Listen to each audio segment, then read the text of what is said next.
Hello दोस्तों, अगर आप लोग माता वैष्णो देवी का दर्शन करना चाहते हो और आप लोग यह जानना चाहते हो कि माता वैष्णो देवी जाने के लिए किन किन परिस्थितियों का सामना करना पड़ता है और होटल का रेट क्या है, खाना का रेट, घोड़ा, पिट्ठू, पालकी, पूनी, इनकी रेट क्या होगी, हेलीकॉप्टर का रेट क्या है, साथ ही किन किन परेशानियों का सामना करना पड़ता है, इन सभी चीज़ों की जानकारी के लिए हमारे वीडियो में बने रहें। तो चलिए दोस्तों, वीडियो को स्टार्ट करते हैं।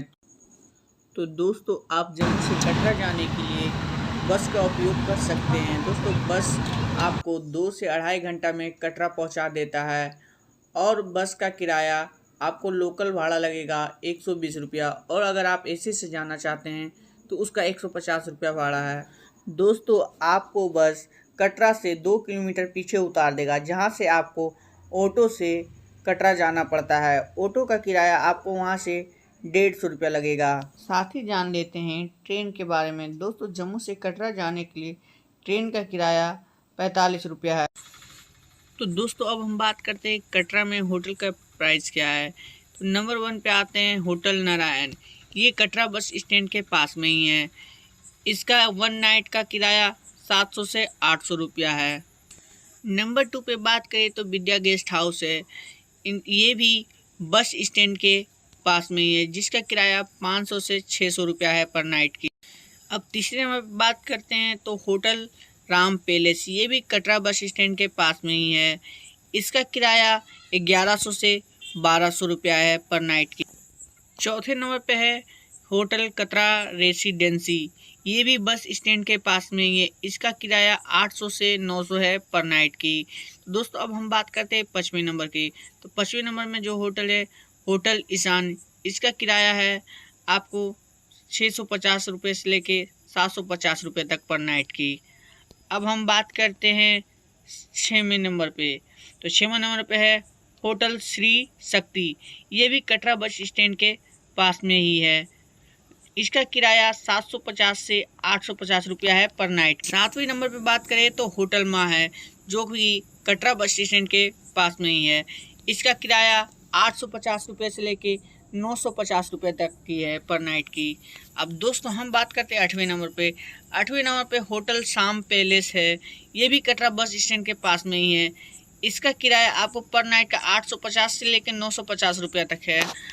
अब हम 9वें नंबर पे बात करते हैं तो ट्रिपल ए कॉन्टिनेंटल। ये भी कटरा बस स्टैंड के पास में ही है। इसका किराया आपको 600 से 750 तक की पर नाइट का है। और दोस्तों, अब हम बात करते हैं 10वें नंबर पे। तो 10वें नंबर पे है शालीमार लॉज। ये भी कटरा बस स्टैंड के पास में ही है। इसका किराया पर नाइट का आपको लग जाता है 750 से 850 रुपया पर नाइट की। तो दोस्तों, आपको होटल की जानकारी मिल गई है। तब अब हम बात करते हैं कि कटरा से भवन तक की दूरी कितनी है। तो कटरा से भवन तक की दूरी 12 किलोमीटर है, जिसका आप उपयोग कर सकते हैं। घोड़ा, पिट्ठू, पालकी का उपयोग आप कर सकते हैं। दोस्तों, अब बात करते हैं भवन तक जाने में घोड़ा, पिट्ठू, पालकी का रेट क्या है।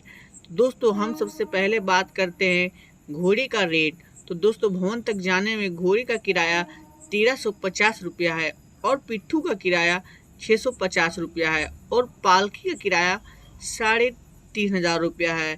जो अगर आने जाने का कीजिएगा तो पालकी का किराया आपको 7000 रुपया है। तो दोस्तों, अब हम बात करते हैं हेलीकॉप्टर का। तो हेलीकॉप्टर का रेट 1830 रुपया है। अगर आने जाने की बात करें तो इसकी किराया 3660 रुपया है। दोस्तों, अब बात करते हैं माता के दर्शन के बारे में। तो दोस्तों, माता के दर्शन की चढ़ाई करने से पहले आपको यात्रा पर्ची लेना पड़ता है, जो कि कटरा बस स्टैंड में ही है।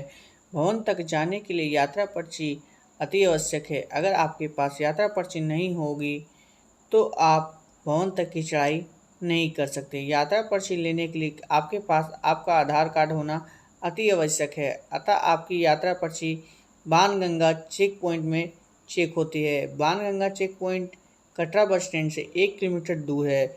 यात्रा पर्ची चेक हो जाने के बाद आप भवन तक की चढ़ाई शुरू कर सकते हैं। यात्रा के दौरान आपको हर जगह पे होटल नज़र आएंगे और जगह जगह पे स्टूडियो बना हुआ है जहां आप फ़ोटो खिंचवा सकते हैं। एटीएम की भी सुविधा है और वॉशरूम भी जगह जगह पे बना हुआ है। दोस्तों, यात्रा से उतरने के दौरान आप सोफ़ा मसाज का भी आनंद ले सकते हैं जिसकी कीमत 20 से 40 रुपया तक होता है।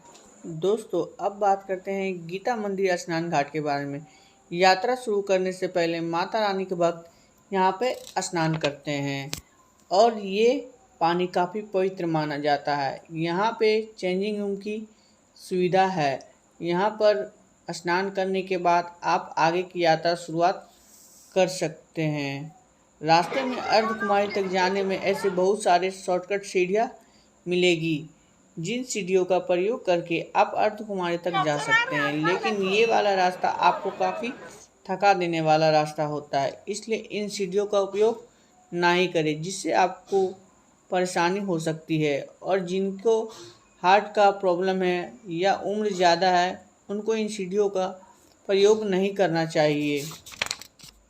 दोस्तों, अब बात करते हैं खाने पीने की चीज़ों के बारे में। समोसा का रेट एक पीस का 20 रुपया है और अर्धकुमारी में 150 रुपया प्लेट खाना देता है जो काफ़ी स्वादिष्ट होता है। और भवन में आपको एक प्लेट खाना का 160 रुपया लगता है।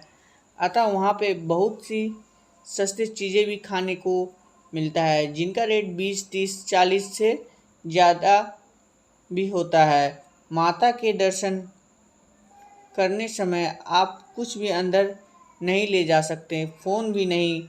आपके पास जितने सामान हैं उसके लिए भवन में लॉकर की भी सुविधाएं दी गई है जिसमें आपको ताला चाबी दी जाती है जिसमें आप अपना सामान लॉक करके चाबी अपने गले में लटका सकते हैं।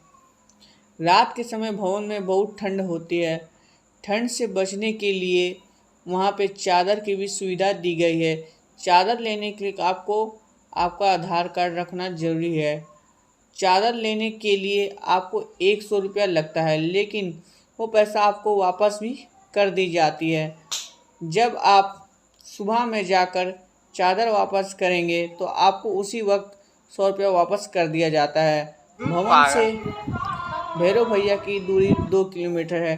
कहा जाता है माता के दर्शन के बाद भैरव भैया का दर्शन करना अति आवश्यक है।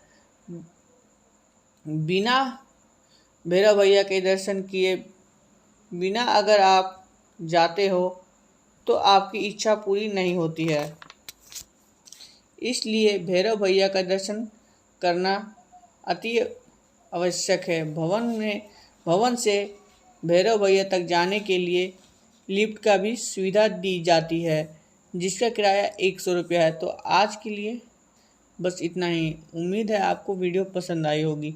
अगर आपको वीडियो अच्छा लगा तो प्लीज़ वीडियो को लाइक और चैनल को सब्सक्राइब करके बेल आइकन दबा दें।